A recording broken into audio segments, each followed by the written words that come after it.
Welcome back. Camila Cabello, C XOXO. Never thought I'd be reviewing a Camila Cabello album, but that's the cool thing about this channel.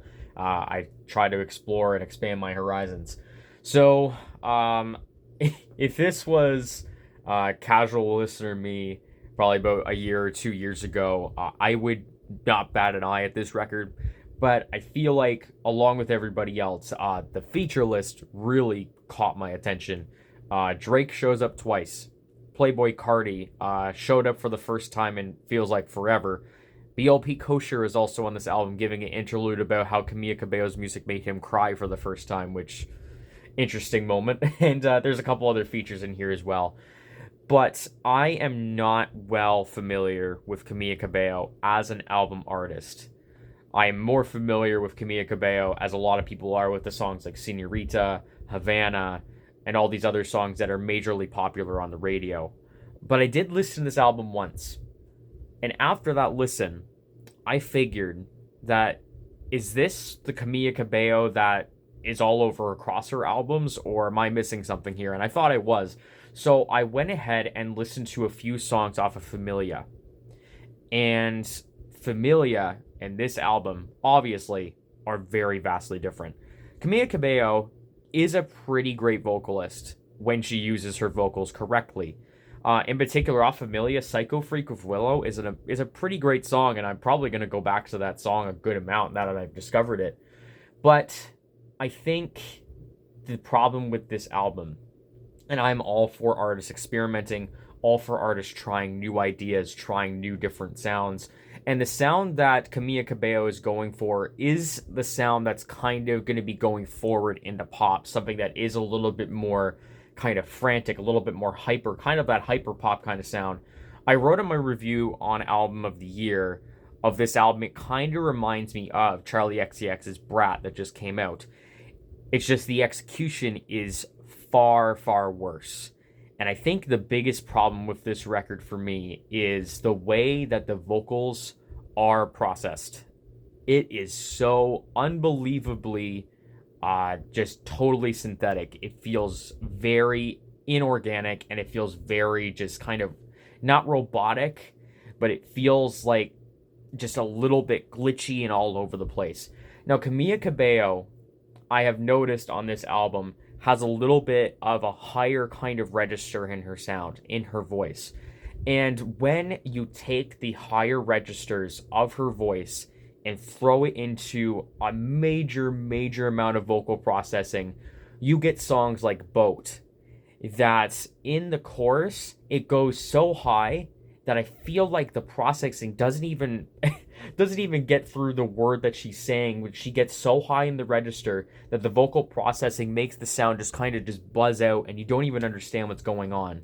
Other examples I can think of is Chanel number 5, that sounds so just absolutely robotic at points, and it just takes away the soul and just the organic and natural feel of her voice. Now, this album definitely falls into that almost like a rage kind of hyper kind of pop sound.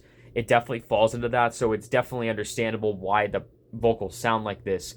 But it does get to a point where you reach an extreme, like Chanel number 5, like Boat, that it just feels so unbelievably processed that it gets to the point where it just goes off the deep end into some crazy, some weird moments across the whole thing.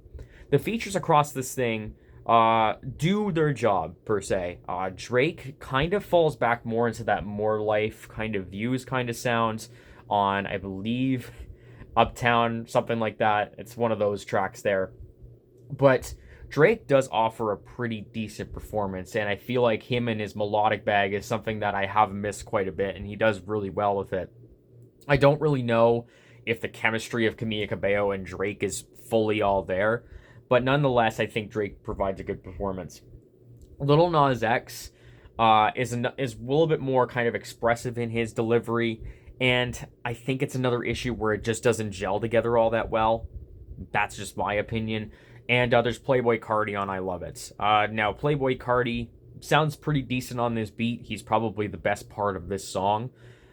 But another problem that I do have with this record, I think Camila Cabello uses her voice in some really interesting ways to make it really, really annoying at points.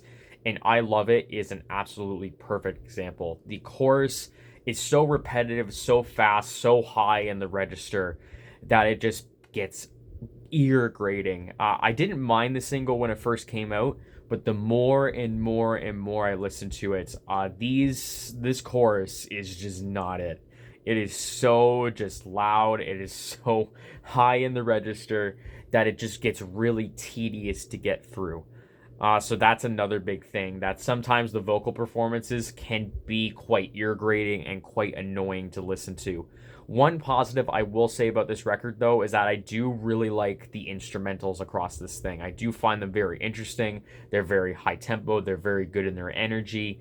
And it does provide some really interesting kind of experiments. What I really like, Chanel Number 5 is probably my favorite song on here because the way it just kind of distorts, warbles, and messes around with the piano notes across the thing, it sounds really abstract and really cool and interesting. And while I think the vocal performance is a little bit all over the place and it sounds incredibly processed, I think the instrumental is just so cool to listen to that I don't mind kind of listening through because I just like the way it sounds. This album also is not really a long listen. It's a very trim, about 30 minutes long. So you will get through this album relatively quickly. There is not really much anything that's blatantly offensive on this record to make it just like an absolutely terrible album. But what I feel is that this album is kind of a mess. And while I do appreciate that she's really trying something new, this is really something I think really out of her comfort zone for her. And I do appreciate an artist at her stature, at her monthly listeners, at her audience, to really try something different, to try something new. I just don't feel that it was fully executed this time around, especially when it comes to the vocal mixing and especially when it comes to the choices of how to portray those vocals. It just kind of feels either too kind of tedious or it just feels so robotic that it doesn't even feel human sometimes. But overall, I think this album is not great, but it's not the absolute worst in the world. And I originally had it at a 3, but I think actually a 4 is a little bit more fair because I do like a good amount of the instrumentals on here, and there is some moments that shine through that you can kind of see the vision. Again, in particular, I think Chanel Number 5, if it was executed a little bit differently, I think that would actually be a pretty amazing song. But there's just some moments on here that do really great on your ears. So that's me surprisingly reviewing Camila Cabello. The critic score is at a 54, and the user score is at a 40%, so kind of falling around the same line that I am.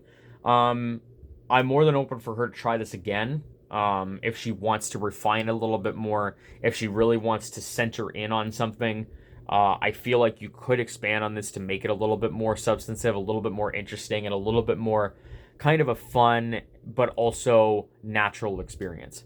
But what do you think about this record? Do you love it? Do you hate it? Let me know what you think about it in the comments. Like, comment, subscribe. Thank you very much for watching, giving your time to watch my video, and I will talk to you again very soon.